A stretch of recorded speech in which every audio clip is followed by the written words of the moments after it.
Bonjour à tous, merci d'avoir fait le déplacement sur cet atelier qui correspond à la session numéro 10. On arrive à la fin de notre cycle sur accompagner les petites villes de demain. C'est le 4e atelier. C'est un atelier, pour rien vous cacher, qui nous a donné un peu de fil à retordre, puisque c'est un atelier qui est stratégique, en tout cas qui aborde une phase stratégique du projet de territoire, puisque c'est finalement comment on passe de l'ambition politique, de la stratégie qu'on a dessinée pour son territoire, à une phase un peu plus opérationnelle de mise en œuvre du projet. Pour ce faire, on a invité un certain nombre d'opérateurs, de services, de chefs de projet d'autres territoires qui, à travers le retour d'expérience, vont nous éclairer un petit peu sur comment eux ont fait sur leur territoire. Et puis, dans un deuxième temps, on vous a préparé un petit atelier qui est à la fois la synthèse des 9 sessions précédentes, où on est revenu sur la méthodologie, le diagnostic, la programmation, la concertation, définir son ORT, etc. On va finalement revenir sur ces différentes étapes avec un éclairage un petit peu plus opérationnel, ou comment finalement, dans cette progression du projet, on construit les choses et on arrive à se poser des questions qui sont nécessaires pour passer en phase opérationnelle. Donc il y aura un petit jeu autour du jeu des acteurs, parce que vous n'êtes pas seul. Il y a des AMO, il y a des institutions autour de vous qui peuvent vous aider justement pour passer cette phase-là. Et puis il y a des éléments qui nous semblaient un petit peu essentiels dans cette phase du passage de l'ambition à l'opération. Notamment sur la définition des indicateurs de suivi, notamment sur les outils qui vont nous permettre, les outils que ce soit de la planification, les outils fiscaux. Alors, je vous rassure, on ne pourra pas être exhaustif sur une séquence aussi courte. C'est plus pour vous donner finalement des angles à ne pas négliger et à explorer même pour votre projet. Et puis, cette séquence, on l'a volée aussi un petit peu ambitieuse, donc on a décidé de la fractionner en deux. Donc tout ce qui va relever en fait de la commande publique, donc c'était notre dernier rendez-vous avec Patrick Choteau sur les procédures de la commande publique, on vous propose un atelier d'écriture de cahier des charges. On s'est rendu compte que la difficulté aussi, elle résidait à comment finalement on retranscrit nos ambitions dans une commande. Donc cet atelier d'écriture de cahier des charges, il aura lieu a priori au dernier trimestre 2023. On vous donnera la date assez rapidement et cet atelier sera construit en partenariat avec la mission interministérielle pour la qualité des constructions publiques, la MIC, qui nous fait le plaisir d'être avec nous pour ce prochain atelier. Voilà. Je ne vais pas être plus long parce qu'on a déjà on a un peu de retard quand même. Et est-ce que tu veux rajouter un mot, Mathilde ? Merci beaucoup. Merci à tous d'être là. En fait, je voulais juste profiter de l'introduction pour vous dire que moi, je suis référente territoriale pour le Lannoy et la Thiérache. Vous avez déjà rencontré Séverine Ahmed, qui s'appelle maintenant Séverine Agdim, qui sera maintenant uniquement sur l'Aumois, donc le sud de l'Aisne et le Soissonnais. Et on vient d'accueillir ma nouvelle référente territoriale, donc Aurélie Malolepsi, qui nous a rejointe le 1er février et qui travaillera à vos côtés sur les secteurs du Saint-Quentinois et du Chaunois. Donc n'hésitez pas à venir prendre contact avec elle aujourd'hui. Elle a pris toutes ses cartes de visite. Donc voilà, il faut qu'elle les distribue. L'objectif, ne plus en avoir en partant. Voilà, donc c'était juste pour dire ça et voilà. Alors peut-être juste pour revenir sur le programme, Bruno a déjà fait un peu la synthèse de tout ce qui a déjà été fait. Moi je vais juste vous parler de ce qui est à venir. Donc après la session d'aujourd'hui, on aura une session le mois prochain à Château-Thierry sur le thème de l'habitat et le commerce. Là il manque le commerce dans le PowerPoint, avec notamment la CEDA et la ville de Château-Thierry qui va nous accueillir. Donc Alicia, qui est là aujourd'hui, sera également là lors de cette session. Elle sera construite en 2 temps. Donc un temps de plénière le matin et un temps de visite l'après-midi sur la concession d'aménagement de Château-Thierry. Pour la ville de Grande-Synthe, on vous donnera des informations un peu plus tard.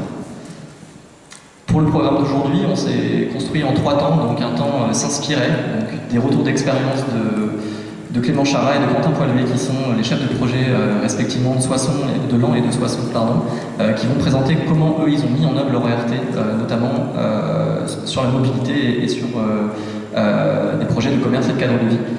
Ensuite, on aura plutôt un temps qui est un temps méthodologique, donc sur démarrer et suivre le projet, avec Alicia qui prendra la parole sur l'opportunité d'un projet et la nécessité de se re-questionner ce projet. Ensuite, on présentera très succinctement quelques outils et les leviers existants et surtout la notion d'outil, son importance. Et ensuite, Monsieur Curu, qui est présent là-bas, présentera la notion d'indicateur et de suivi d'évaluation, qui est une notion qui est primordiale aussi dans le suivi d'un projet. Le troisième temps sera le temps d'atelier, mais ça, je vous laisse à la fin de la plénière pour qu'on vous réexplique son contenu. Et du coup, je vais donner la parole à Monsieur Poilvé, qui va commencer son retour d'expérience. Donc bonjour à tous, moi je suis Quentin Poilvé, je suis chef de projet Action Cœur de Ville de la ville de Soissons depuis mai 2019 et également depuis assez récemment, en fait depuis à peu près 6 mois, je suis aussi référent mobilité pour Soissons et le Soissonnais. Moi lorsque je suis arrivé, lorsque j'ai pris mes fonctions de chef de projet, donc il y a un peu plus de 3 ans maintenant, donc lorsque j'ai commencé à travailler sur les 5 axes finalement du programme Action Cœur de Ville, je me suis rendu compte que dans notre convention qu'on a signée avec l'État, l'axe sur la mobilité, c'était celui qui finalement était le moins développé, c'était celui sur lequel on avait enclenché le moins d'actions. Et je pense que c'est notamment dû au fait que sur cet axe-là, sur cette problématique-là, sur cette question-là, c'est pas forcément une problématique, il y a beaucoup d'acteurs finalement, et que beaucoup d'acteurs et donc beaucoup de niveaux qui se superposent. Donc, la première chose, je vais être assez bref là-dessus, mais c'est quelque chose dans lequel moi j'ai dû me plonger,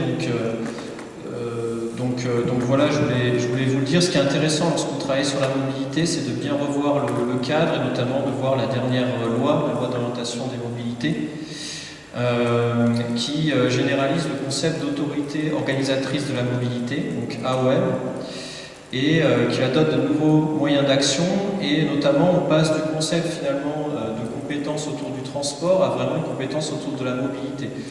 Donc finalement la puissance publique n'est pas juste là pour organiser des lignes de bus, mais aussi pour des services de mobilité qui peuvent être des services en lien notamment avec les mobilités actives, donc avec des vélos en libre-service. Ça peut être de l'autopartage, du covoiturage. C'est aussi travailler sur ce qu'on appelle les mobilités solidaires. Donc par exemple, le fait, aujourd'hui on parle beaucoup de transport d'utilité solidaire, de TUS, donc un transport qui est à destination des personnes modestes qui n'ont pas forcément de moyens de transport et qui se font véhiculer par des associations. Donc voilà, ce qu'il faut voir, c'est que du coup la région et autorité régionale de la mobilité. Donc elle est là pour organiser un certain nombre de transports au niveau régional. Et ensuite, les métropoles, communautés urbaines et communautés d'agglo sont AOM, étaient déjà AOM avant la loi LOM. Et donc elles organisent aussi les transports urbains, le transport scolaire, les services complémentaires comme par exemple les vélos en libre-service dont j'ai parlé. Et du coup, depuis la loi LOM, les communautés de communes peuvent aussi être AOM. Mais ça, elles devaient le demander avant le 1er juillet 2021. Donc ça, c'est intéressant de savoir déjà dans votre communauté de communes, est-ce que la communauté de communes a pris la compétence d'AOM ou pas.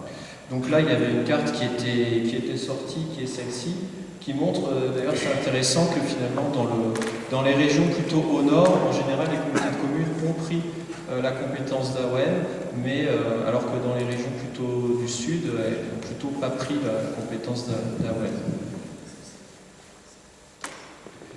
Donc juste pour vous dire rapidement, mais finalement si la communauté de communes ne prend pas la compétence mobilité, c'est la région finalement qui récupère l'organisation des transports sur son territoire, notamment les transports scolaires.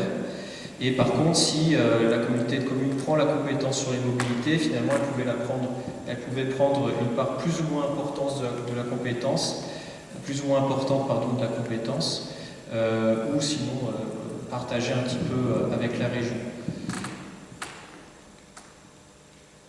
Donc voilà, bon, ça je pense que vous pourrez trouver toute la littérature sur le sujet sur internet, donc c'était juste pour vous faire un petit cadre, mais pour se focaliser sur l'exemple du Soissonnais.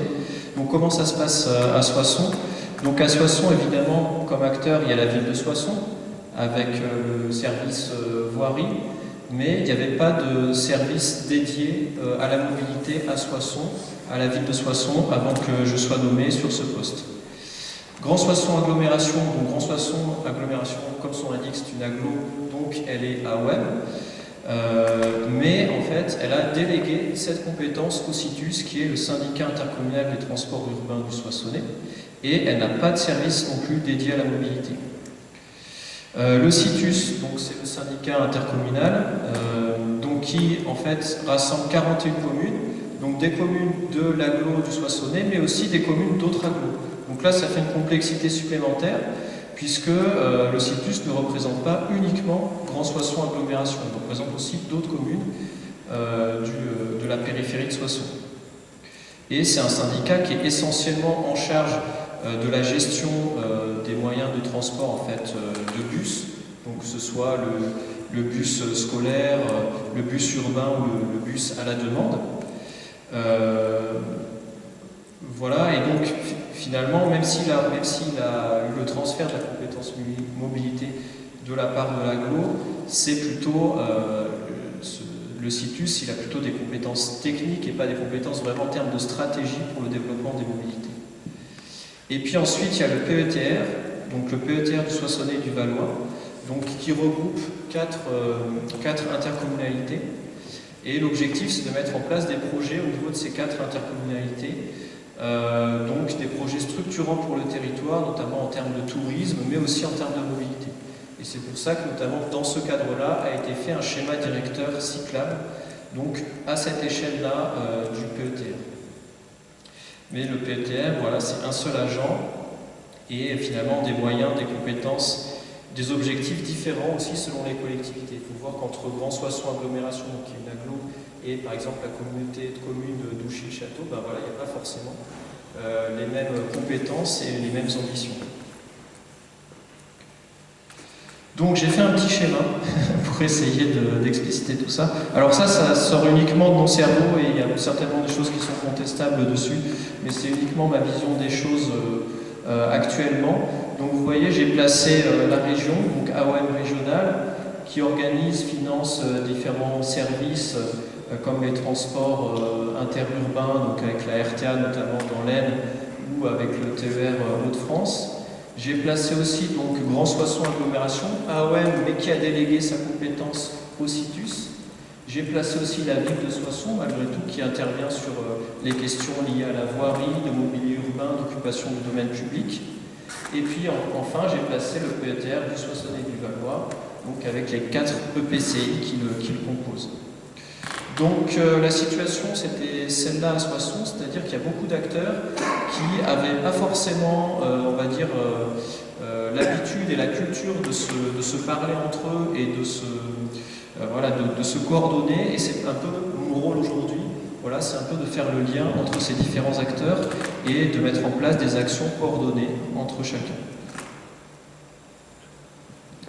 Alors maintenant, je vais vous présenter 2 exemples de projets. Le premier, c'est un projet sur la voie verte Rochy-Condé de Soissons et Belleux. Donc la voie verte, c'est une ancienne ligne de chemin de fer, la ligne de chemin de fer Rochy-Condé qui allait jusque dans l'Oise, à côté de Compiègne. L'idée, c'est qu'une partie de cette ancienne ligne de chemin de fer va être aménagée en voie verte en commun entre l'agglo de Soissons et la communauté de communes de Rennes-sans-Valois. Et donc cet aménagement, il devait s'arrêter juste à l'entrée de Soissons. Et Grand Soissons a décidé de continuer cet aménagement jusqu'à la gare, jusqu'au pôle d'échange multimodal de Soissons. Donc sur le territoire des communes de Soissons et de Belleux. Donc ça fait suite au schéma directeur cyclable qui avait été fait à l'échelle du PETR dont je vous avais parlé. Et donc il y a eu une délibération de Grand Soissons Agglomération pour finalement intégrer dans l'espace d'aménagement communautaire ces tronçons de la voie Rouchy-Condé sur Soissons et Belleux. Donc le partage des tâches est le suivant, c'est-à-dire que Grand Soissons va aménager la bande de roulement, l'éclairage, et les communes, Soissons et Belleux, vont réaliser un peu l'aménagement paysager, le cadre paysager, le mobilier urbain. Donc, comme il faut financer, on a déjà répondu l'an dernier à un appel à projet, l'appel à projet Avélo 2 de l'ADEME, qui nous a permis de financer les études en cours, les études de maîtrise d'œuvre en cours, et également un guide du cycliste qu'on va sortir pour le mois de mai, à l'occasion de Mai à vélo. Donc là, actuellement, on est en train de mettre en place un groupe de travail entre Grand Soissons, Soissons et Belleux pour bien se coordonner sur ce projet. Et on pense aussi candidater à un autre appel à projet qui est le Fonds Mobilité Active, dont vous avez sans doute entendu parler. Et l'idée là, c'est de financer les travaux eux-mêmes. Donc là, l'objectif, c'est que, en fait, on doit finir les études d'ici juin de l'année 2024 pour ensuite pouvoir enchaîner sur les travaux.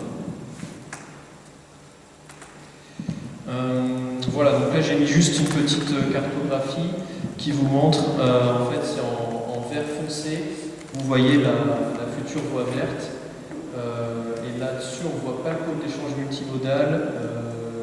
Mais voilà, l'idée c'est que ça rejoigne jusqu'au pôle d'échange multimodal qui va être créé, qui est en cours de création. Et puis deuxième projet dont je voulais vous parler, ce sont les stationnements vélo à Soissons. Donc là c'est un projet qui est porté par la ville, qui est de développer le stationnement vélo à Soissons. Donc avec deux axes, avec le stationnement vélo, on va dire longue durée, pour des gens qui vont, soit ça peut être des résidents qui n'ont pas de solution de stationnement chez eux, dans leur immeuble, pas de solution satisfaisante, soit des gens qui sont des actifs, mais qui lorsqu'ils vont au travail, dans leur entreprise, il n'y a pas non plus de stationnement, et ils voudraient stationner leur vélo pendant toute la journée. Donc là, on va mettre en place des abris vélos sécurisés qui seront accessibles sur abonnement.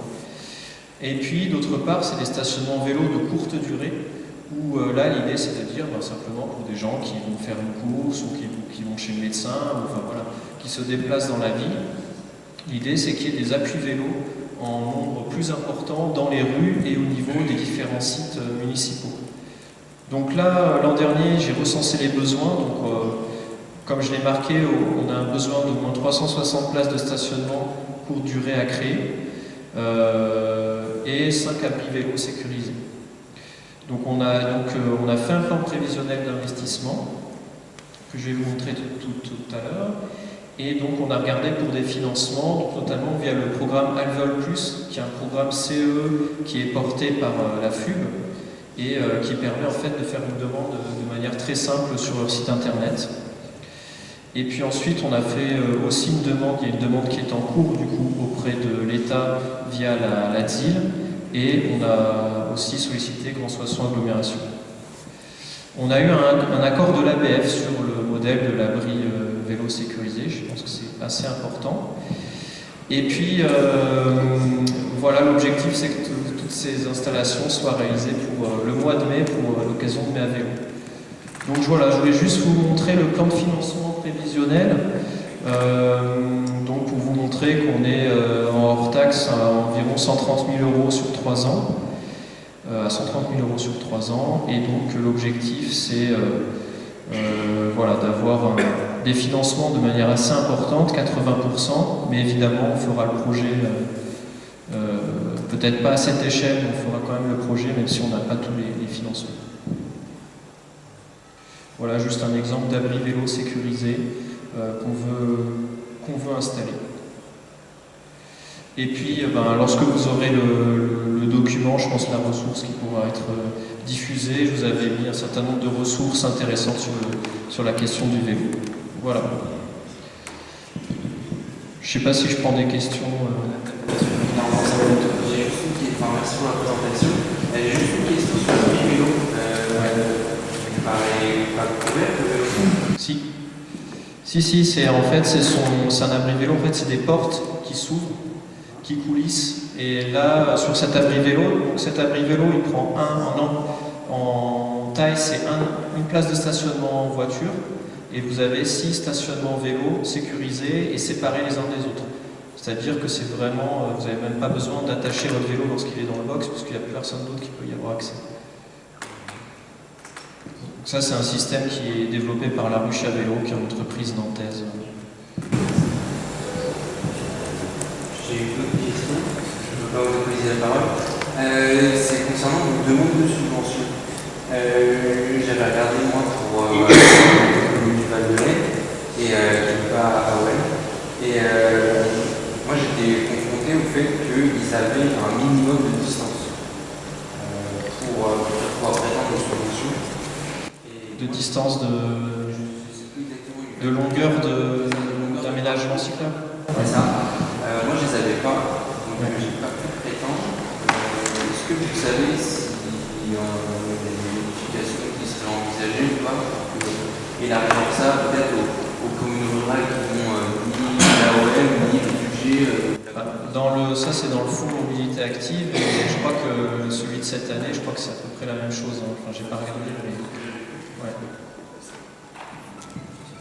Ça c'est des appels à projets nationaux, malheureusement. Voilà, c'est sûr que si on n'entre pas dans le cadre. J'ai une question, c'est quoi la FUB? La FUB, c'est la Fédération des usagers de la bicyclette. Donc c'est un acteur très important si vous travaillez sur le vélo. Ils sont très très actifs, ils organisent beaucoup de choses et ils font notamment le baromètre des villes cyclables. Donc ça, ils le font tous les 2 ans et c'est intéressant. Nous, on l'a fait à Soissons, on a incité les gens à répondre au sondage qu'ils faisaient sur Internet. Et ensuite, les gens, ça permet de mettre des notes. Qui ne sont pas forcément des super bonnes notes. À Soissons, on a pris une très très bonne note, mais au moins ça permet de voir année après année, enfin c'est tous les 2 ans, est-ce qu'on s'améliore ou pas sur les aménagements cyclables. Et justement par rapport aux usagers, donc ça fait un peu référence à des sessions précédentes qu'on a pu voir avec les mêmes personnes, sur l'importance de la concertation et notamment de faire participer les futurs usagers des équipements au choix du scénario. Quelle a été la méthode employée par les collectivités? Alors en fait ça dépend, mais c'est plus projet par projet et par exemple sur les abris vélos sécurisés, on a fait un sondage où on a demandé, on a posé un certain nombre de questions sur les pratiques des gens, sur comment ils pratiquaient le vélo et ensuite sur l'emplacement aussi pour l'implantation des abris vélos, enfin du premier abri vélo qu'on va mettre. Et donc là, l'emplacement qu'on a choisi, c'est celui qui est sorti le plus parmi les réponses. Après, on travaille aussi, par exemple, un projet dont je n'ai pas parlé là, mais sur une zone 30 à l'échelle de la ville de Soissons. Et donc, on va faire un atelier de concertation très bientôt avec des associations de marcheurs, de cyclistes, des associations de l'environnement, voilà, justement pour les impliquer sur ces projets. Ok, merci. Oui, il y a une question. Avez-vous travaillé avec la prévention routière? Alors, on va travailler avec la prévention routière, notamment sur la zone 30, on va les rencontrer. Moi j'ai une question sur la sensibilisation au public étudiants, mais surtout collégiens, lycéens. Est-ce que vous avez une approche particulière pour eux? Parce que c'est peut-être intéressant ou prioritaire de toucher les nouvelles générations. Ouais. Effectivement, alors il y a déjà des choses qui sont faites avec des permis vélo, des choses comme ça qui sont faites au niveau des écoles, notamment par la police municipale. Ensuite, effectivement, c'est quelque chose qu'il faut qu'on développe plus. On travaille aussi dans le cadre de nos centres sociaux sur la mobilité. Mais oui, je pense que c'est quelque chose qu'il faut qu'on travaille encore plus. Donc Clément Mango, chef de projet pour un programme Action Cœur de Ville à la Ville de Laon et architecte à la Ville de Laon. Donc moi je vais vous parler du cadre de vie et commerce.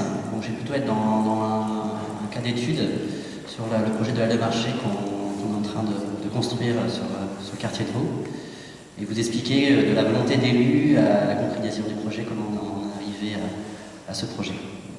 Et j'avais auparavant fait le même schéma sur la ville de Guise, où là on a construit également une halle de marché qui est en fonctionnement maintenant.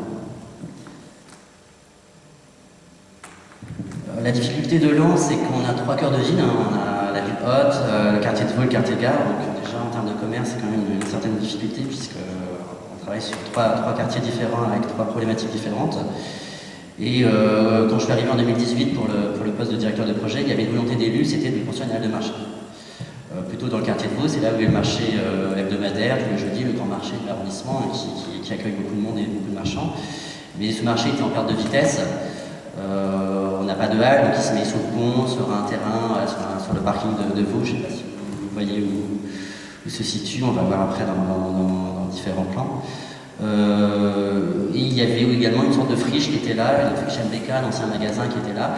Et voilà, on ne savait pas trop quoi faire de ce commerce. Et la volonté des élus, c'était d'essayer de racheter cette friche, où il y avait une liquidation judiciaire sur ce bâtiment, et d'essayer d'installer une halle sur cette friche. Donc voilà, c'était un petit peu les grandes lignes quand je suis arrivé.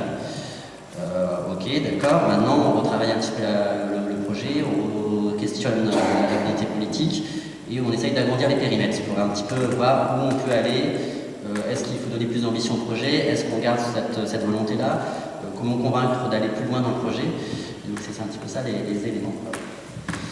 Donc voilà, les ambitions des élus. Et après, ces ambitions, on les a re-questionnées avec les élus et on a dit finalement, on va peut-être aller plus loin, on va peut-être aussi questionner les espaces urbains qui sont à côté, qui sont à Vaux. Est-ce qu'on doit redonner une vraie qualification à cette place de marché? Est-ce qu'on lui redonne aussi une nouvelle vie, une nouvelle image?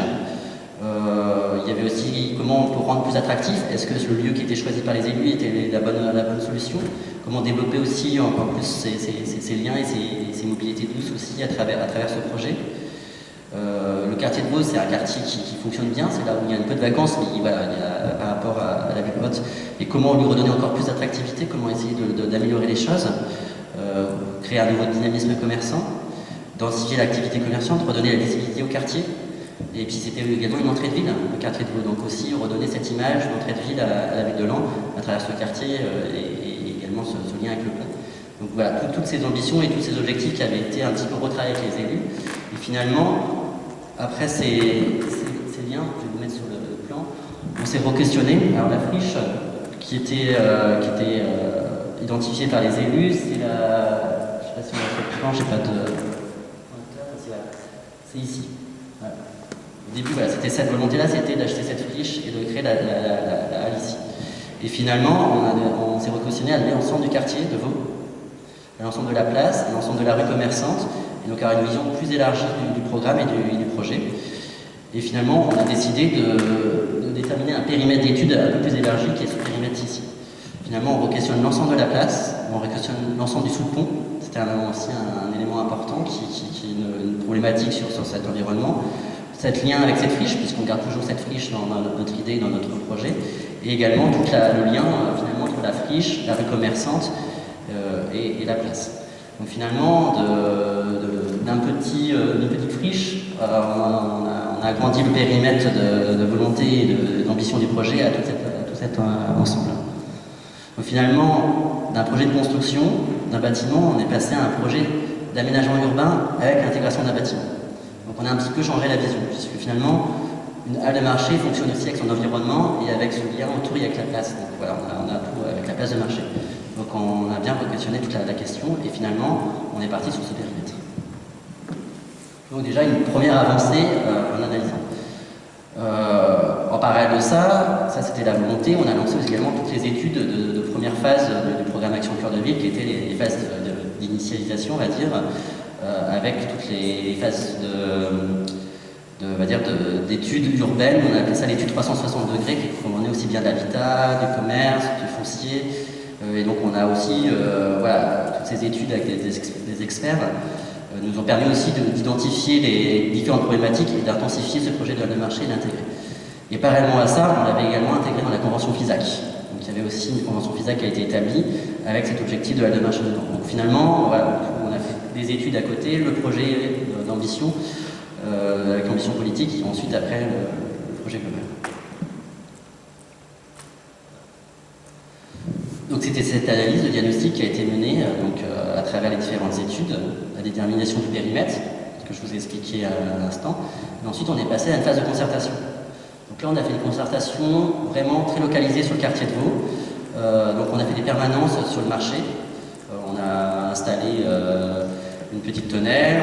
Pendant plusieurs jeudis, on s'est installé. On a été à la rencontre des clients pour un peu déterminer le programme. On était aussi à la rencontre des commerçants sédentaires et non sédentaires. Donc on a fait aussi des questionnaires, 3 questionnaires différents. Attention des trois cibles, les clients, commerçants sédentaires et non sédentaires, puisqu'on a intégré l'ensemble des commerçants de la zone pour avoir un regard sur le programme du projet. Et donc après, voilà, donc on va vraiment intégrer l'ensemble des prenants sur le projet pour ensuite avoir des résultats de concertation qui ont permis de définir un programme. L'objectif, c'était un peu de qualifier les choses. La volonté politique, certes, mais quelle capacité on donne à la halle, est-ce qu'on a des stands fixes, pas des stands fixes, quelles sont les capacités à avoir. Donc à travers cette concertation, on a pu voir, finalement, il y avait quand même beaucoup de commerçants qui ont des camions marchands, donc il n'y avait pas forcément un grand besoin de stands fixes, mais il y avait quand même une certaine demande. Comment on organisait la place, est-ce qu'on gardait, donc, toutes ces questions qui avaient été demandées, on a pu les analyser et on a pu définir le programme. Dans la définition du programme, ce qu'on a souhaité faire, donc la définition du programme pour lancer un concours d'architecture, puisqu'en cas ce qu'on a décidé, c'est de dire on lance un concours d'architecture pour avoir un projet de qualité et avoir une belle ambition sur cette place. Et dans ce programme, la particularité de ce programme, dans ce concours, c'est qu'on n'a pas forcément choisi de lieu sur le site. Puisque la volonté des élus au début, c'était de construire le bâtiment sur la friche, où le bâtiment va se placer sur l'ensemble de ce périmètre. Finalement, c'était le concours d'architecture qui va laisser le choix aux candidats qui vont être retenus de laisser un emplacement le plus pertinent en lien avec l'aménagement urbain. Donc ça, c'était peut-être un petit peu déroutant au début pour les élus, parce que finalement, est-ce que la halle, elle sera à droite, à gauche? Non, ça sera le concours qui va orienter l'emplacement de la halle.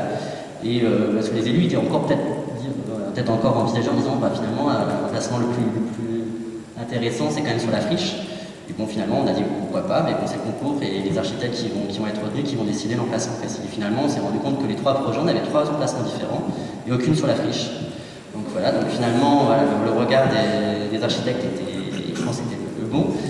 Et 3 emplacements complètement différents, avec 3 projets complètement différents, avec un aménagement urbain différent. Un qui travaillait tout sous le pont, un autre qui était très en haut de la place, et un qui était vraiment proche de la rue commerçante et vraiment au niveau du rond-point et de l'angle stratégique avec le lien avec la rue commerçante, et c'est celui qui a été retenu lors du concours.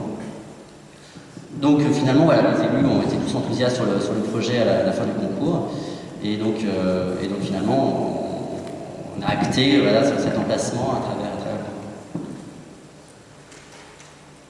quelques petites photos pour vous montrer un petit peu le marché avant. On est vraiment sur un parking sans qualité urbaine.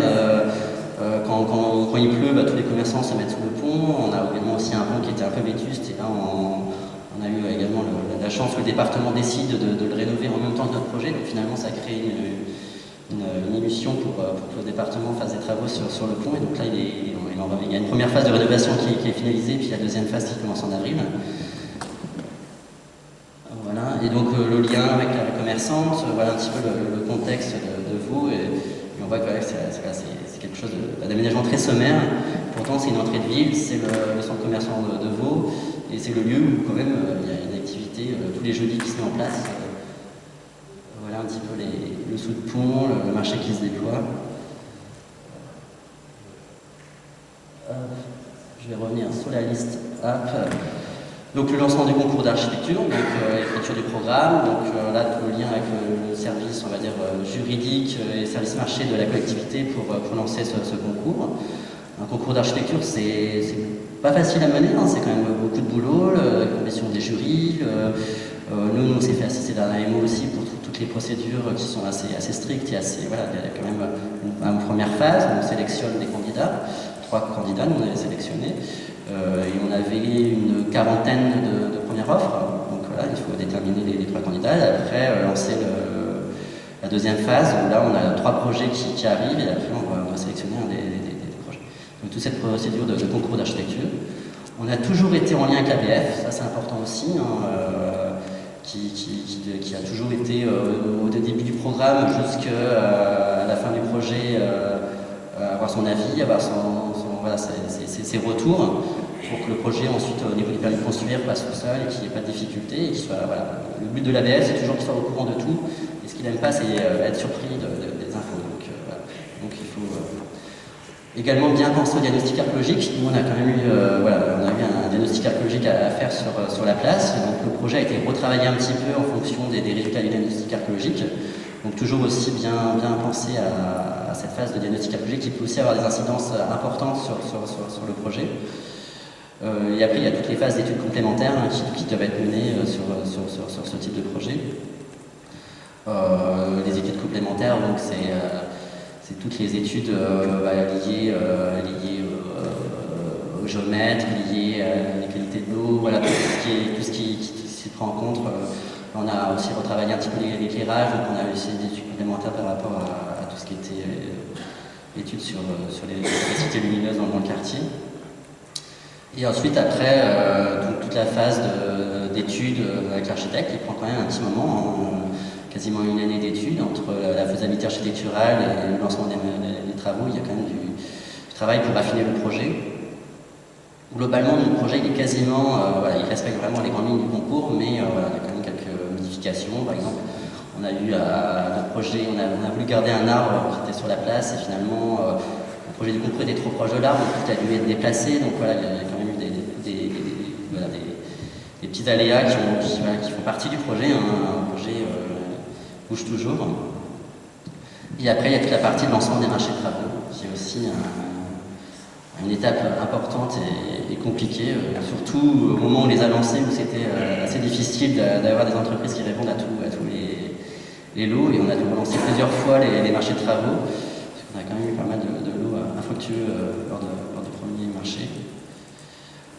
Et ensuite, après, on passe en préparation de chantier et en suivi de chantier, où actuellement, là, on est en cours. La particularité de ce projet, c'est que finalement, on a un projet bâtiment, il y a un projet infrastructure. Donc on a un architecte qui englobe les deux, mais on a quand même deux équipes différentes avec deux bureaux d'études différents.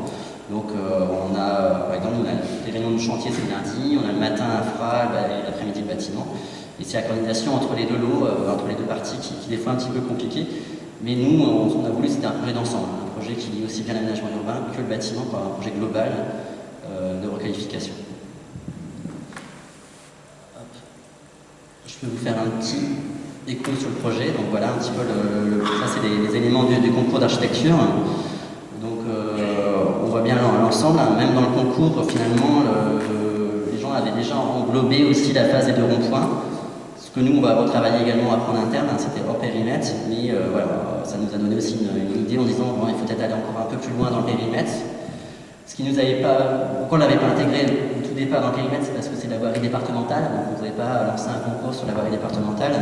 Mais maintenant, on a commencé à négocier avec le département et on va pouvoir, le département va nous retrocéder sur cette partie, on va pouvoir le requalifier aussi en lien direct pour avoir vraiment un projet global sur l'ensemble de ce site.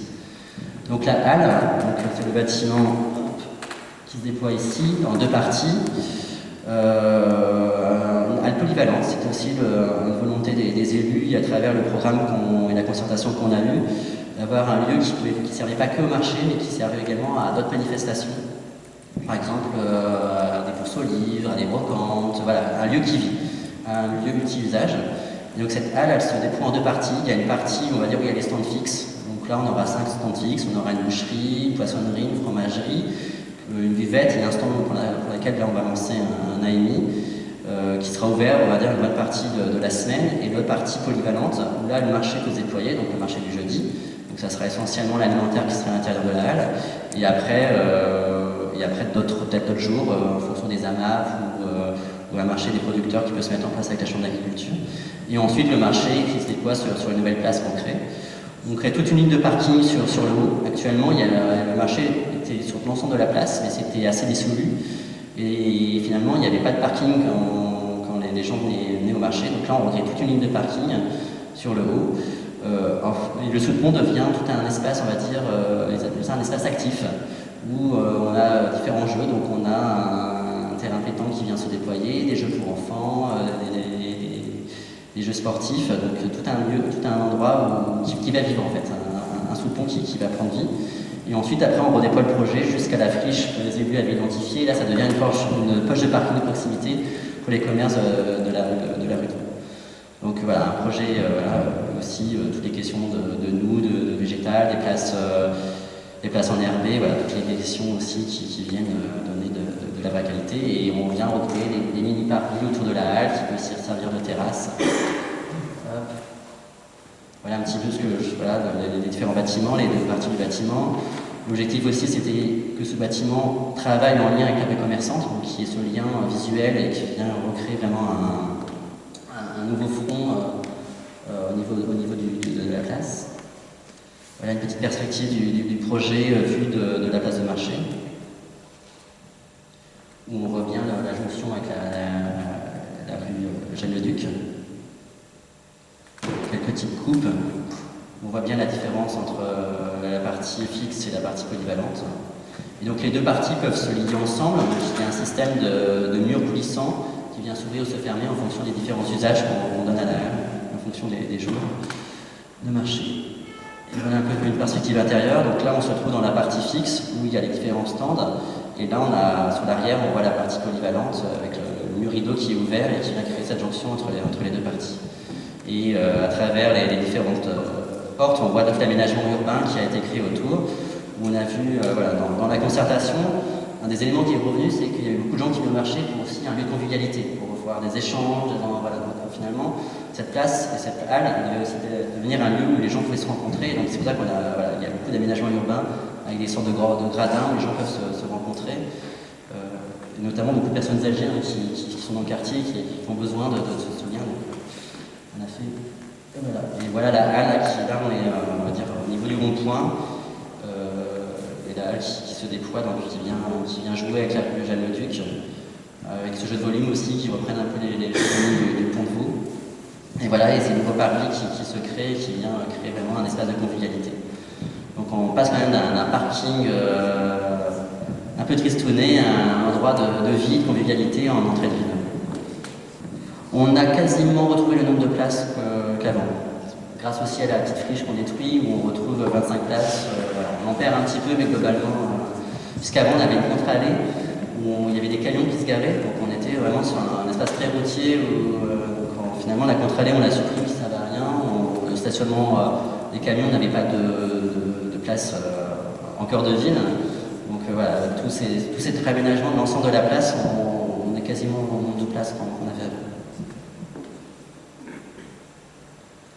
Voilà un petit peu, là, après c'est plutôt des plans techniques du projet.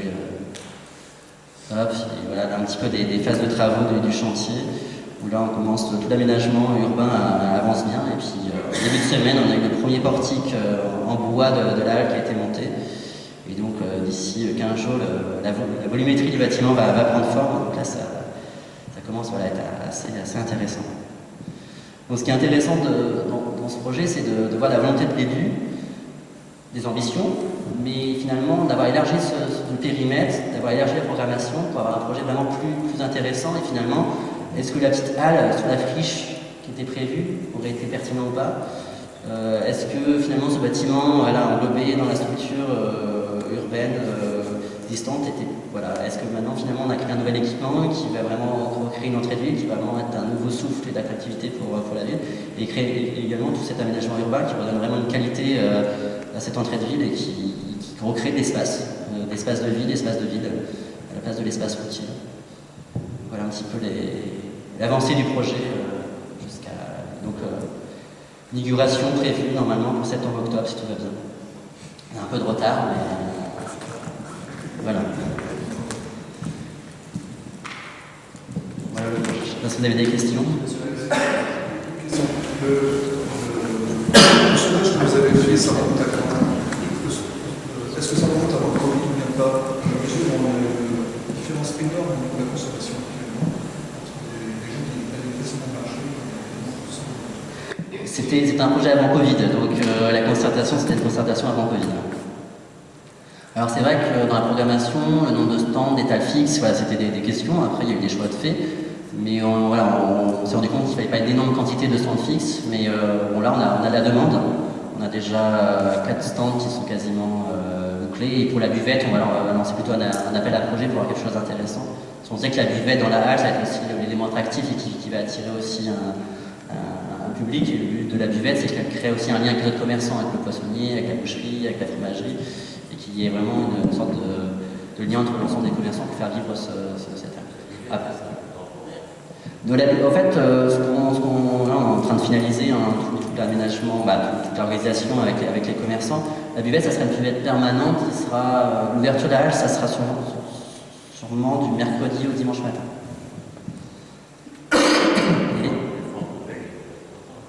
Le franco-belge, on travaille avec lui aussi. C'est un des partenaires du projet aussi. En face de lui, on va étendre sa terrasse, donc il y aura une terrasse un peu plus élargie. Il y aura tout le jeu de pétanque juste en face de son commerce, donc il y aura ce lien aussi. Donc on a essayé aussi que le franco-belge, dans le projet d'aménagement, soit intégré dans l'aménagement global et qu'il donne une nouvelle qualité aussi à ce restaurant. Et là, on travaille avec lui, là, on est en phase chantier, c'est un peu compliqué parce que toute la rue est bloquée devant lui, donc là, on essaie de l'accompagner aussi au milieu. Mais c'est vrai qu'on fait des travaux, mais les travaux, ça engendre quand même des nuisances, et là, on est dans la phase peut-être un peu plus compliquée, puisqu'on ferme certaines voiries. Cette semaine, les places de parking sont fermées, puisqu'il y a toutes les plantations des arbres, donc voilà, on a choisi la période des vacances, on sait qu'il y a moins de monde, donc c'est vrai la période de travaux est aussi une autre étape du chantier qui peut être compliquée aussi, et il faut beaucoup de communication. Justement, à la des travaux, est-ce que vous avez mis en place une organisation ou un dédommagement auprès des commerçants sur les pertes pour engendrer le monde? Pour l'instant, on l'a évoqué, et si on sent que c'est nécessaire, on pourra le mettre en place. On a toujours gardé une page de parking existante pour le moment. On n'a pas eu plus de retours négatifs de certains commerçants. Là, un petit peu plus, parce qu'on a une phase un peu plus compliquée des travaux en voirie. On verra. S'il y a besoin, on s'interdit pas. Une question et une remarque. La remarque sur la slide où on voit la mise en œuvre du projet, les différentes étapes sont importantes. Mais là, on est vraiment au cœur de la question de la journée, en fait. Si vous vous rappelez, on a vu toutes ces étapes-là pour ceux qui participent depuis le début du cycle. Tous ces éléments-là ont été détaillés. Et je pense que l'exemple qui est intéressant sur cet exemple d'aménagement urbain, justement, c'est parce qu'on a une complexité des thématiques qui viennent à la fois en matière de commerce, à la fois en matière d'espace public, de patrimoine, de vivre ensemble, etc. Et qui viennent finalement nourrir un projet qui, à la base, est juste une ambition globale. Et où là, on va re-questionner finalement tout un quartier, on va re-questionner son fonctionnement, on va re-questionner aussi des choses qui n'étaient pas forcément identifiées dans la programmation initiale. Donc, vous pouvez le prendre en photo, on verra. Je pense que là, on a un bon déroulé, des étapes très importantes. Et même si la procédure est une procédure de concours d'architecte, il peut y avoir d'autres procédures aussi qui viennent s'inscrire aussi dans cette réflexion. Ma question, elle porte sur la programmation. Est-ce que la définition du programme, c'est quelque chose que vous avez fait en régie, ou vous avez fait appel à une solution? On l'a fait en régie. On a défini programme en régie. Avec taille de la commune. Voilà. Il y a un peu d'ingénierie embarquée qui n'est peut-être pas celle d'une petite ville de demain ou d'une commune. Voilà. Comme je suis architecte, le programme, ça aide aussi avec un programme pour lancer un concours. Voilà. J'ai pas mis aussi en lien le financement du projet dans chaque étape. Voilà. Alors, ce qui est intéressant, comme c'est un projet quand même qui était sur la longueur, on a établi différents types de financement, puisqu'il y a quand même eu un financement sur les études. Le lancement de toutes les études préalables, le lancement des honoraires pour les architectes. Donc ça, on a réussi à avoir des financements avec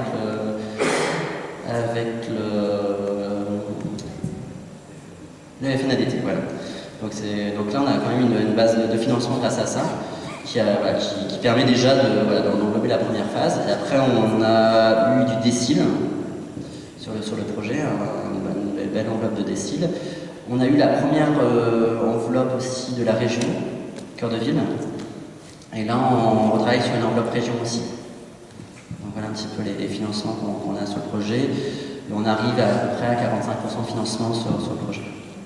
Je vais compléter sur les petites villes de demain, mais je pense que c'est c'est pareil pour Action Cœur de Ville, peut-être précédemment dans les premières années, mais il y a aussi des financements banque des territoires sur tout ce qui est études préalables à des projets d'ampleur comme ça, donc des enveloppes qui sont prédéfinies par grand territoire, par intercommunalité typique de demain. Dans toutes les études de diagnostic, on a eu des financements de la Banque des Territoires, par exemple l'étude 360 qui avait un volet commerce dedans. Celle-là, elle a été financée par 50% par la Banque des Territoires. J'avais une autre question. Tu as parlé d'assistant à maîtrise d'ouvrage. Est-ce que c'est possible de préciser un petit peu quel a été son rôle, peut-être à des étapes clés, et de montrer vraiment la pertinence d'en avoir même... Nous, on l'a prise seulement pour le concours d'architecture. Donc, il était là que pour le concours, et c'est lui qui nous a permis d'analyser les candidats. Donc, la première partie du concours, où là, on a 40 candidats analysés, donc ça prend du temps. On a des temps très, très réduits, où on doit éplucher toutes les pièces. Et donc là, on pourrait le faire en interne, mais c'est une question de temps. Et donc là, on a pris l'AMO pour ça. Et après, lui, il présente pendant la première phase de concours. Et après, pendant la deuxième phase, il analyse aussi pour voir si les projets sont conformes au budget. Donc nous, on l'a pris essentiellement pour la phase concours. On aura l'occasion de revenir sur le rôle de l'AMO avec notre visite sur Château-Thierry, bien évidemment, et puis en marge des autres éléments qui nous vous êtes présentés. C'est vrai qu'en plus, on en parlait à la partie des financements aussi qui existent pour pouvoir se doter comme ça d'un accompagnement sur des étapes qui sont, on l'a vu dans la travers aussi que vous avez suivi, qui sont quand même des étapes assez importantes, qui sont primordiales. La programmation, bien là, c'est le cœur. Si le programme n'est pas bien identifié, on peut justement louper l'opportunité. On viendra, je fais la transition avec ce qui arrive juste après. Je vous propose, c'est qu'on avance un petit peu pour ne pas prendre trop de retard, et puis on prendra peut-être des questions en aparté dans le temps pour donc voilà, Alicia Zakaria, moi je suis chargée d'opération à la CEDA, donc CEDA aménageur de l'Aisne, je pense qu'à peu près tout le monde sait qui on est et ce qu'on fait. Donc moi je suis principalement sur la concession d'aménagement de Château-Thierry, donc c'est moi qui ferai le gentil organisateur lors de la visite du prochain atelier. Là aujourd'hui je ne vais pas vous spoiler en donnant des exemples de Château-Thierry sur la manière de faire et comment monter un projet, suivre un projet, réinterroger un projet. Mais en fait, c'est vrai qu'en discutant de la journée, on s'est rendu compte qu'il y a des questions à se poser au départ. Qui, comment, et surtout la question phare pour beaucoup de collectivités, surtout sur les petits lieux de combien. Donc c'est vrai qu'au départ, il y a toute la réflexion, la stratégie de la collectivité, c'est quoi le but? Est-ce que c'est de l'habitat dégradé? Est-ce que c'est beaucoup d'espace public? Est-ce qu'il y a des problématiques commerciales? Bon, généralement, vous avez un package complet sur les petits lieux de même comme sur Action Cœur de Ville. Comment on articule tout ça? Qui intervient dessus? Voilà, donc effectivement, il y a la question de la gouvernance du projet. Donc effectivement, on a des élus qui ont une vision, qui ont une envie. Maintenant, c'est comment on met en œuvre et qu'est-ce qu'on met en œuvre. Donc, pourquoi est-ce qu'on a identifié des populations qui souhaiteraient s'installer mais qui ne trouvent pas de logement, ce qui a été le cas à Château-Thierry avec peu de logements disponibles. Donc, l'idée, c'était, on a des gens qui veulent venir, on n'a pas de logement, mais on a des logements vides, donc faisons en sorte que les gens puissent s'installer. Effectivement, c'est aussi discuter du projet avec tous les acteurs. Donc, vous voulez travailler sur l'habitat, c'est qui les acteurs de l'habitat chez vous? C'est la communauté de communes, mais c'est aussi les habitants, c'est aussi les locataires déjà en place, c'est aussi les propriétaires, c'est aussi des problématiques de marchands de sommeil. Donc, marchands de sommeil dit police municipale. Les acteurs, c'est un panel extrêmement large quand on pense à un projet, et il faut vraiment identifier tout le monde. C'est les aides à domicile qui connaissent des personnes en grande précarité, donc qui peuvent être orientées vers de l'OPARU. Il faut vraiment dérouler, c'est vraiment une pelote de laine que vous déroulez pour trouver auprès de qui vous devez aussi avoir les données pour pouvoir alimenter votre projet. Donc le pourquoi, je pense que j'ai à peu près expliqué le pourquoi. De quoi s'agit-il? Donc on y est sur la programmation. Est-ce qu'on est sur de l'espace public? Est-ce qu'on est sur de l'espace qui est actuellement privé, qu'on voudrait potentiellement faire devenir public pour pouvoir articuler un projet? Donc là on va rentrer un peu plus dans le dur. Donc effectivement c'est le où. Donc le où est-ce qu'on le fait ce projet? Est-ce que c'est que sur l'espace public? Est-ce que c'est sur un secteur d'habitat? Est-ce que vous avez des îlots?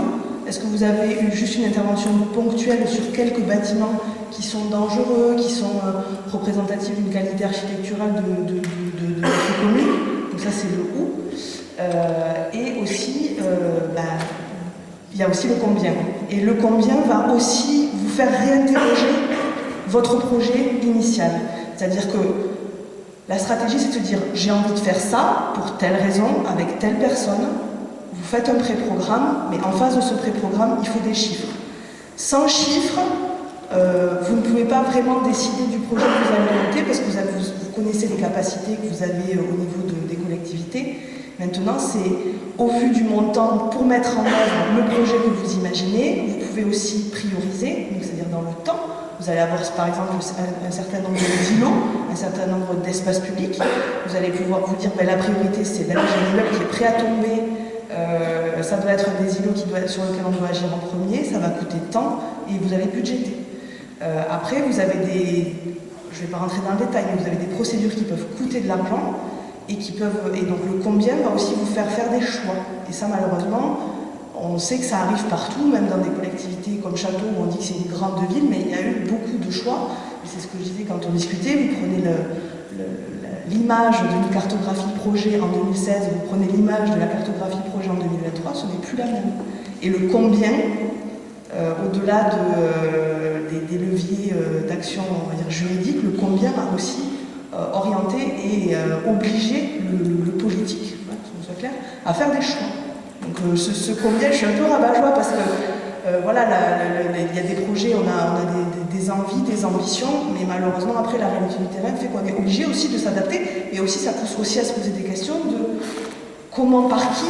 Par exemple, on a des opérations où au départ CEDA devait faire dans le cadre d'une concession, avec les aides au PRU, avec Action Logement, ce fameux combien qui reste là-haut.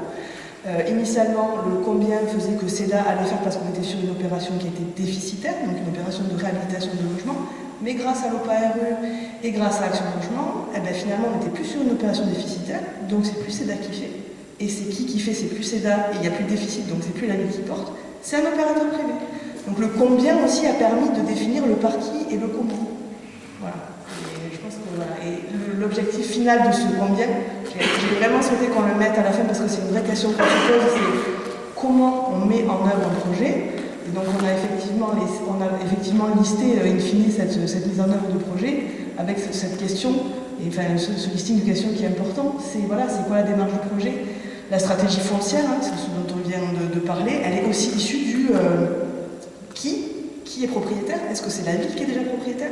Est-ce que vous allez devoir aller vers des démarches de préemption, d'expropriation? C'est des démarches qui aussi coûtent de l'argent, à une opération qui sera soit faite en régie, soit faite par un opérateur type concession ou par un mandat de travaux. Voilà. Et tout ça, ça a un coût.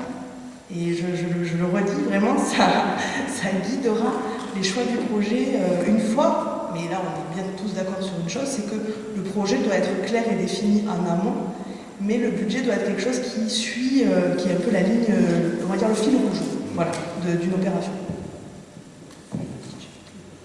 Merci Alissa, c'était très clair.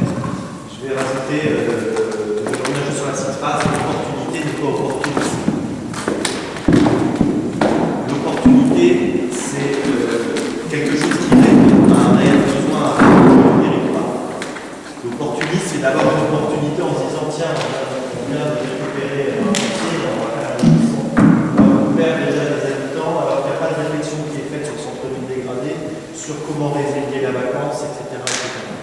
Donc encore une fois, c'est aussi à travers cette note d'opportunité de bien re-questionner aussi on parle des enjeux du territoire, il faut aussi seulement pas le dire. Et après on a les qui va en fait savoir que c'est pareil.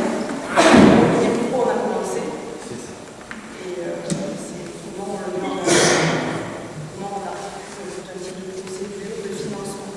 Parce qu'une opération comme la collectivité de demain à Action Logement, c'est des opérations dans un temps long. Et donc les financements que vous avez imaginés, les acteurs qui étaient là au démarrage, ne seront pas les mêmes au début et à la fin. Donc forcément, votre projet va aussi bouger par rapport à ces lois qui vont passer, aux aides financières qui vont être créées, au fonds de financement que vous accompagnez sur les études opérationnelles, mais aussi sur les études ponctuelles dans le cadre de projet, d'opération plus c'est pas quelque chose de figé, une opération, mais ça doit toujours être intervenu à travers les acteurs que vous avez avec vous et les dispositifs qui peuvent être mis en place. et la nécessité effectivement d'avoir cette feuille de route, cette vision globale de la collectivité, parce que lorsque, vous le savez très bien, lorsque les subventions tombent, on a des délais très courts pour pouvoir y répondre. Et du coup, on peut rentrer dans une phase d'opportunisme par rapport à ces fameuses subventions, alors que si on a déjà un processus de réinterroger son territoire, de savoir quels sont les enjeux et ce vers quoi on peut aller en termes d'action, on peut arriver derrière à réussir à articuler des subventions beaucoup plus facilement sur des vraies opportunités. Puis juste quand même, il y a quand même la notion de la vision politique au final.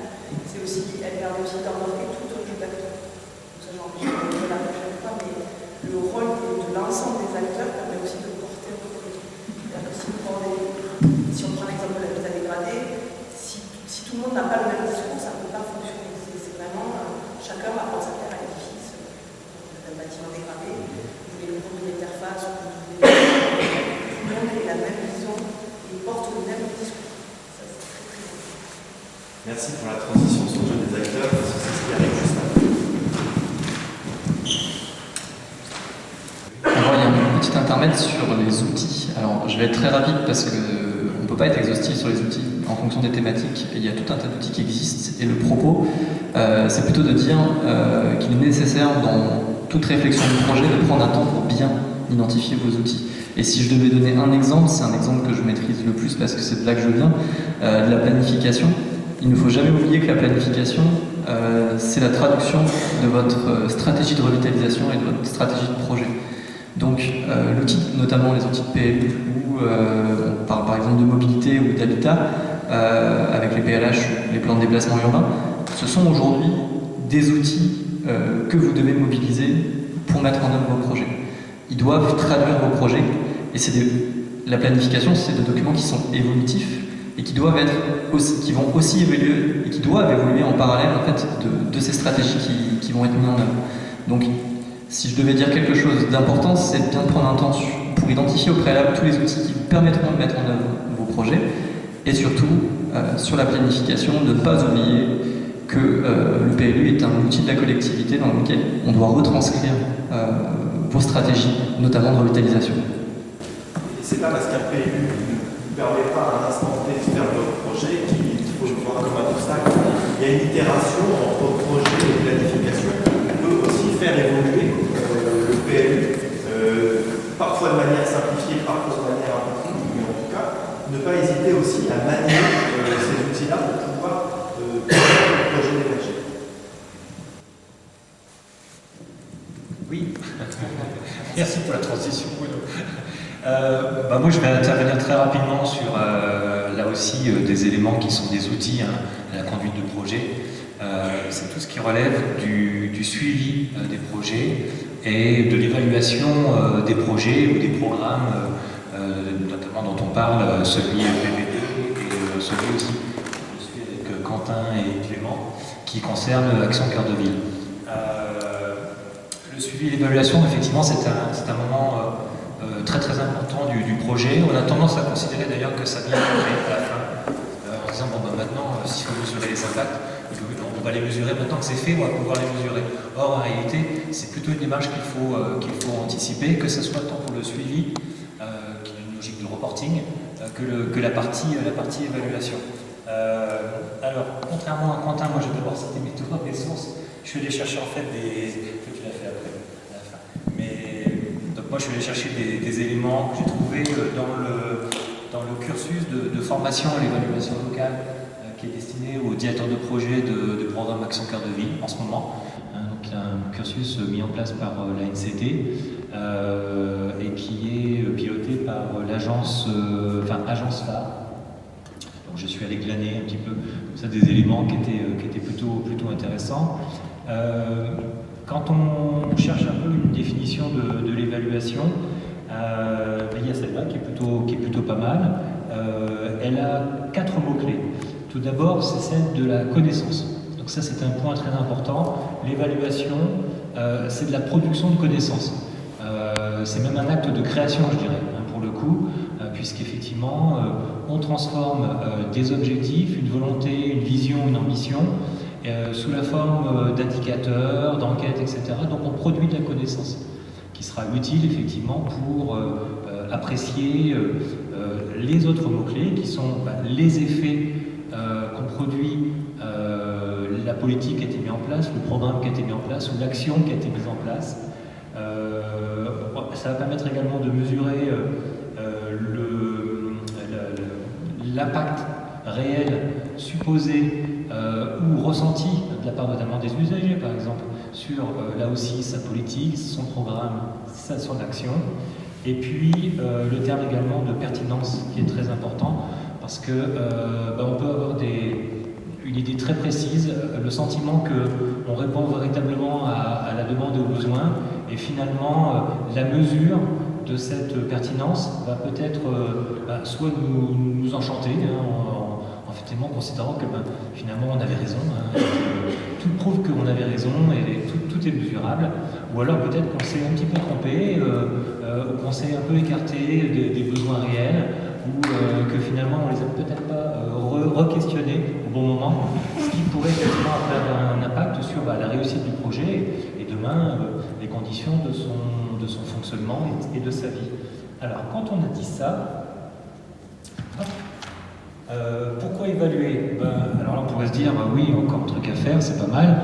Bon, sauf que évidemment l'origine du suivi, je dirais, du suivi des opérations, du suivi des programmes et l'évaluation des politiques, c'est d'abord un accord contractuel. Aujourd'hui, il n'y a plus un programme où on ne demande pas aux signataires, aux co-signataires, donc des programmes souvent qui viennent de l'État, mais la région fait exactement la même chose, où on demande effectivement à ce que, dans le cadre de la mise en œuvre du programme, il puisse y avoir un suivi, ce que je pourrais appeler un reporting physico-financier, ou technico-financier. On en a vu déjà quelques exemples en termes de suivi des financements, évidemment du suivi du planning, également du suivi des procédures et de l'atteinte des objectifs sur chacune des phases du projet, et puis une évaluation. Alors là, ici, voilà, le prestataire a indiqué une évaluation finale attendue, mais c'est des évaluations, en fait, on peut en faire dès le début du programme, on peut en faire pendant le programme, et on peut évidemment en faire après le programme. L'évaluation, ça sert aussi à mesurer l'utilité du programme, et puis aussi, comment je veux dire, de s'assurer de sa pertinence, et puis le fait qu'on crée en fait on produit de la connaissance, l'intérêt c'est évidemment de la partager, et on la partage avec les bénéficiaires des actions des programmes, on les partage également avec ses partenaires, les financiers aussi, voilà, où chacun effectivement considère que l'argent qui a été injecté, je dirais, a bien été injecté, que l'ensemble des impacts attendus a bien été mesuré. Voilà, c'est vraiment quelque chose qui est utile pour tout le monde.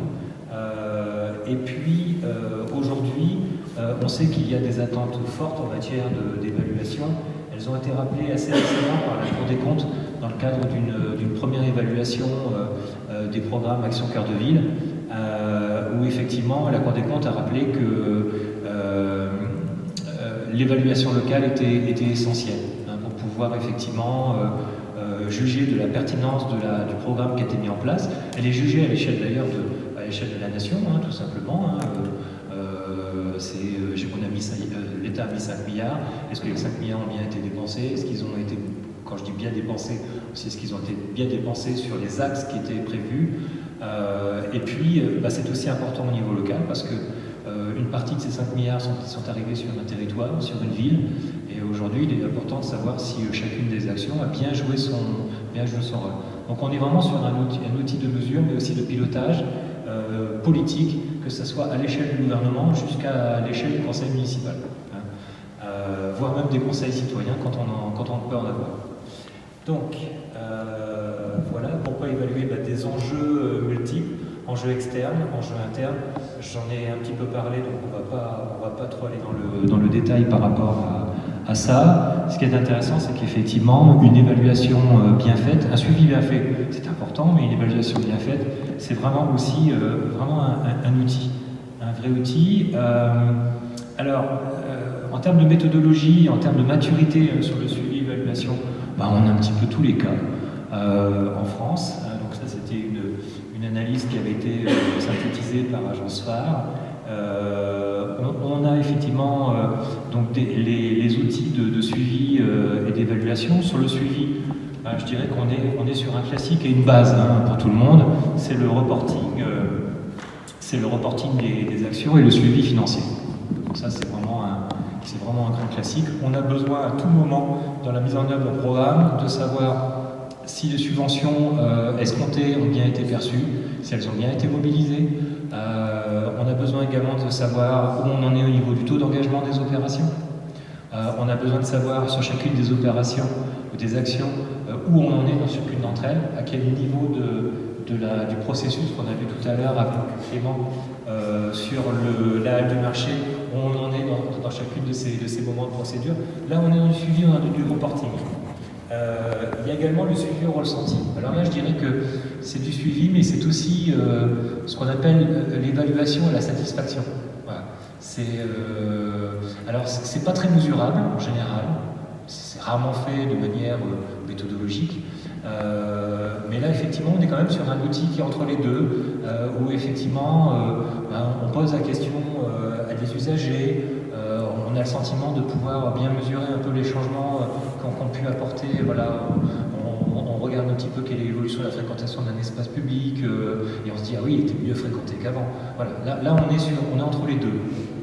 On est sur le ressenti et je dirais que moi j'appelle ça la satisfaction parce qu'en général, quand on pense que la situation est améliorée par rapport à l'existant et par rapport à l'initial, on considère que finalement on a bien réussi notre coup et que c'était vraiment l'équipement qu'il fallait, etc., etc.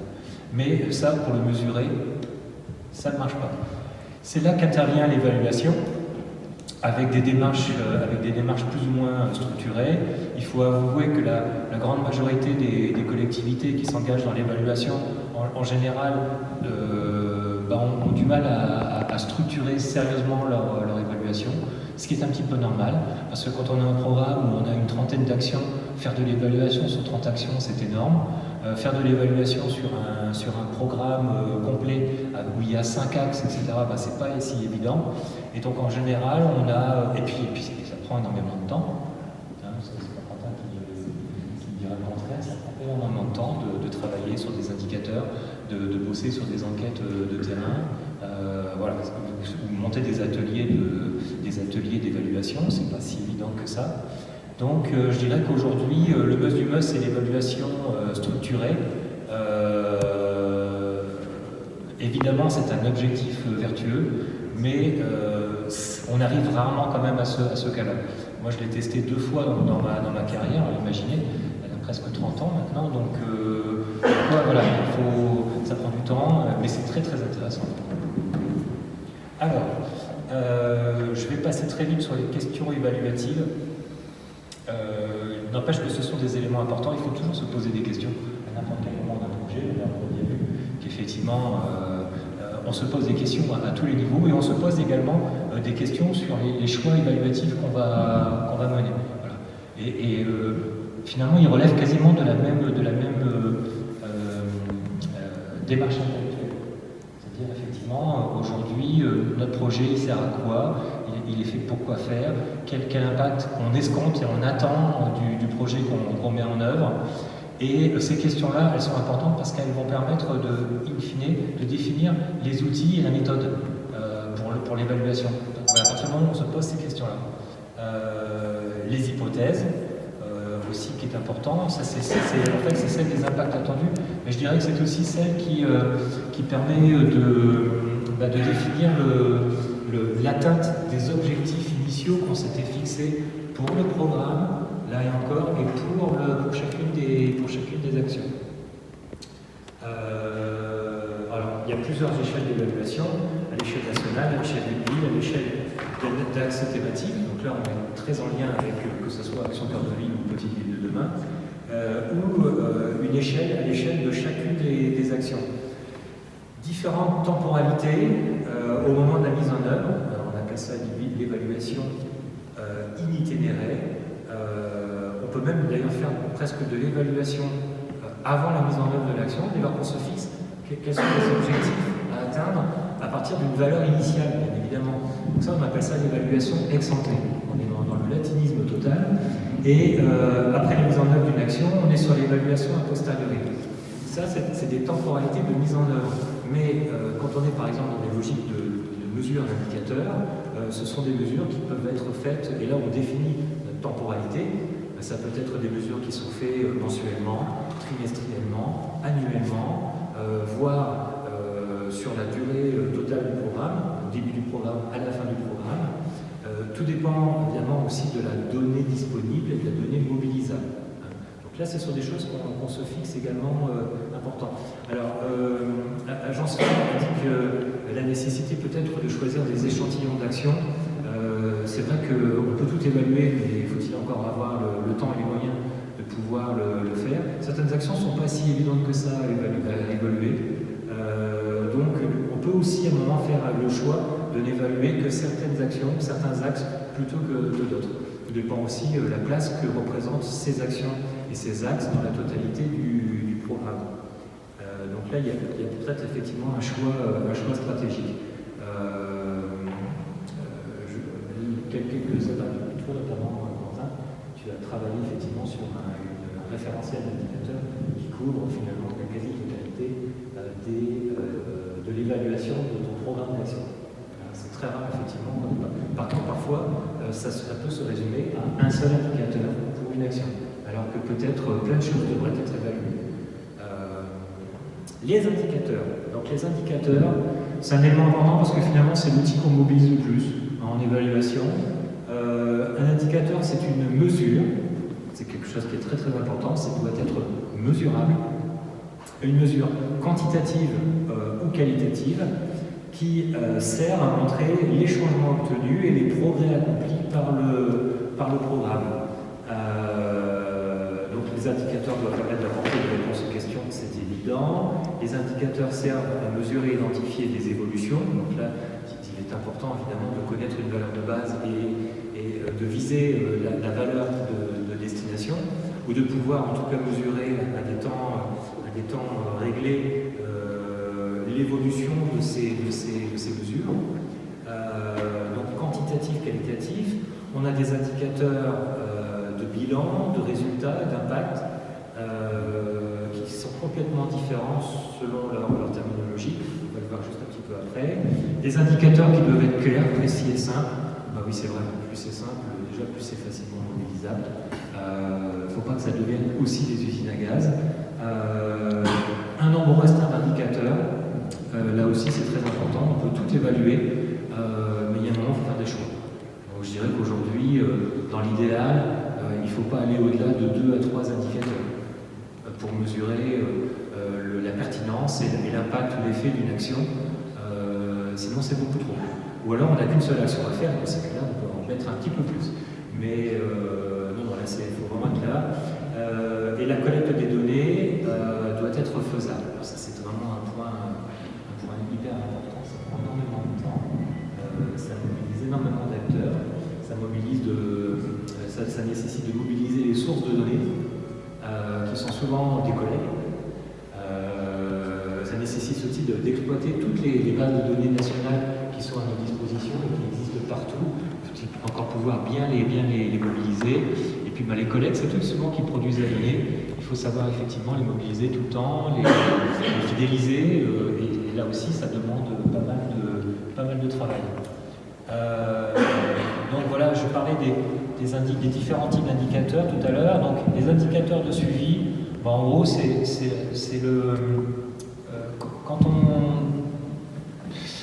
Quand on veut par exemple réduire la vacance commerciale dans un centre-ville ou un centre-bourg, on va pouvoir opter sur plusieurs actions.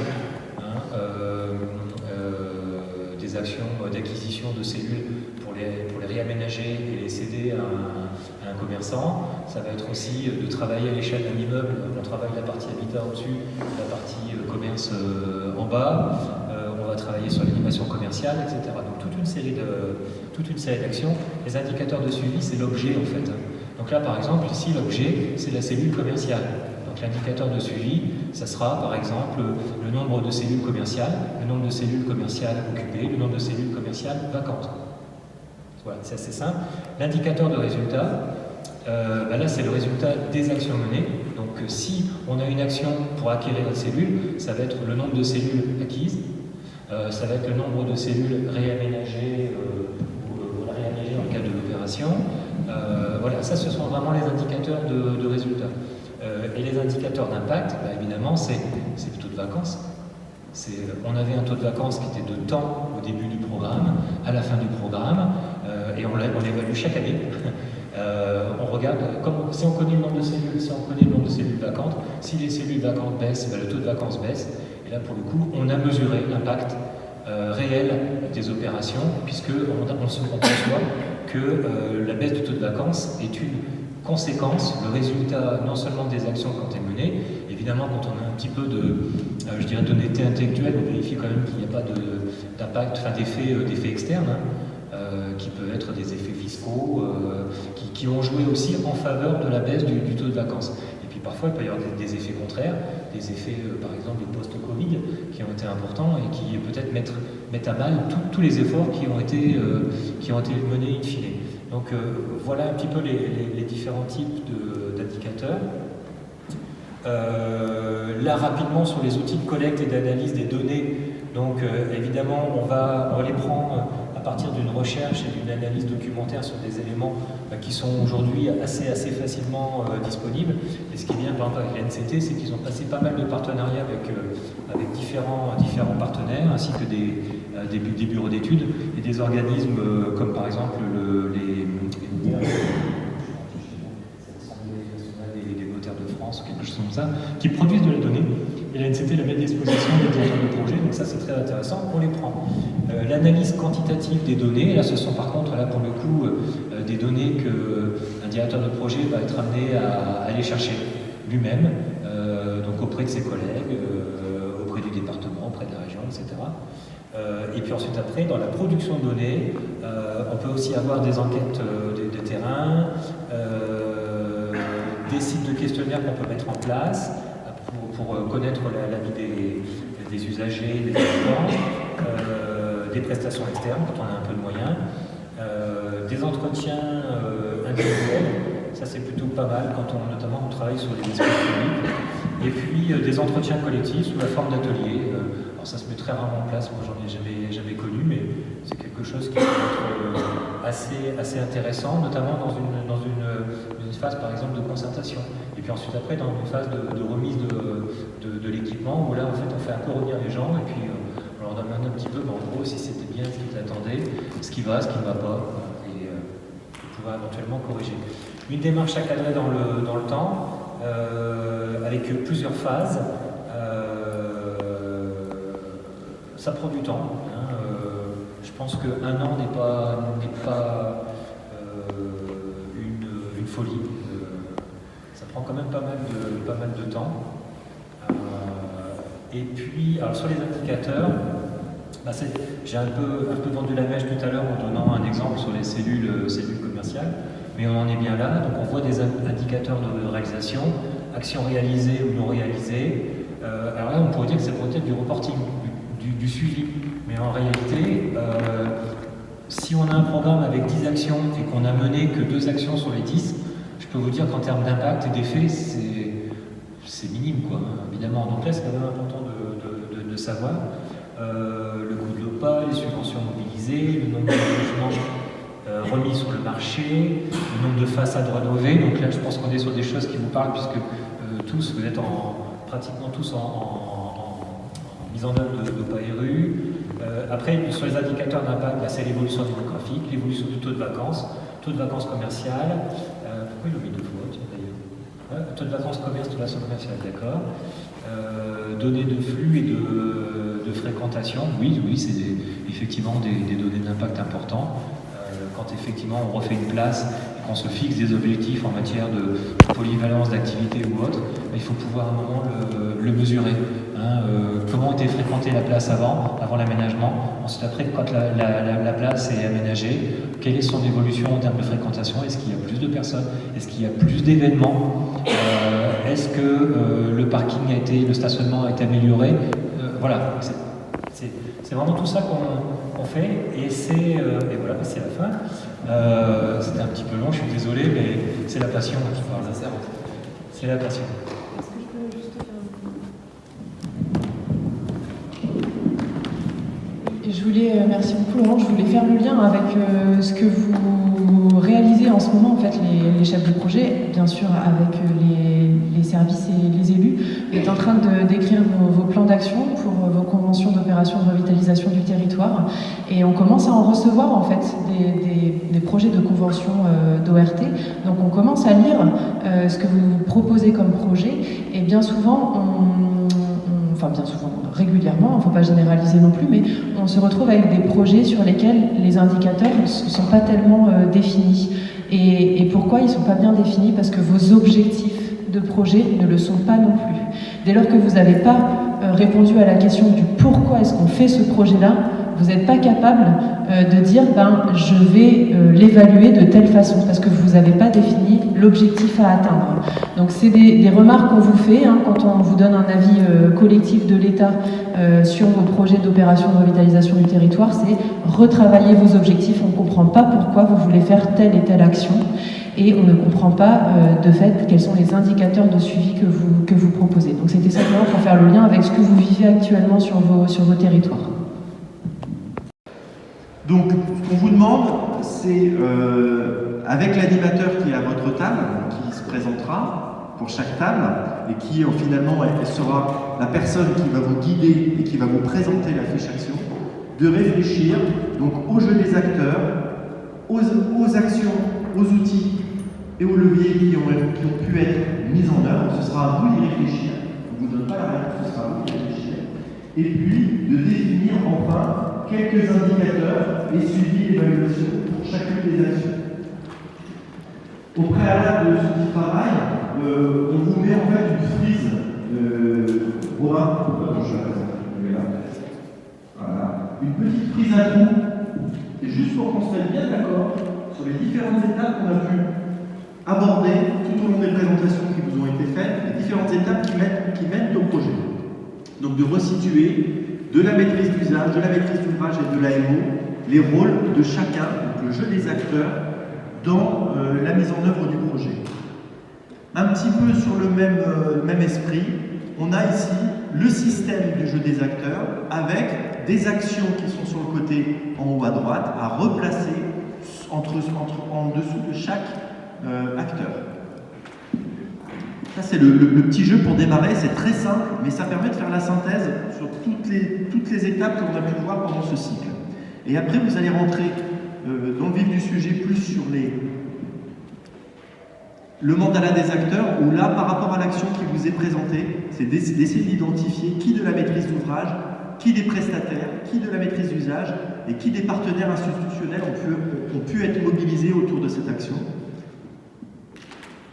D'essayer d'identifier quelques outils clés pour la mise en œuvre, les outils de l'urbanisme, les outils fiscaux, les outils de gouvernance. Et puis enfin, de choisir 2 indicateurs et de détailler ces indicateurs par rapport à une grille d'analyse qui vous est proposée. Voilà, on a 45 minutes à peu près, Robin ? Ok. Je vais demander du coup à chacun des animateurs de prendre le relais, peut-être de présenter la fiche action, et puis de commencer à compléter les documents. Merci à vous.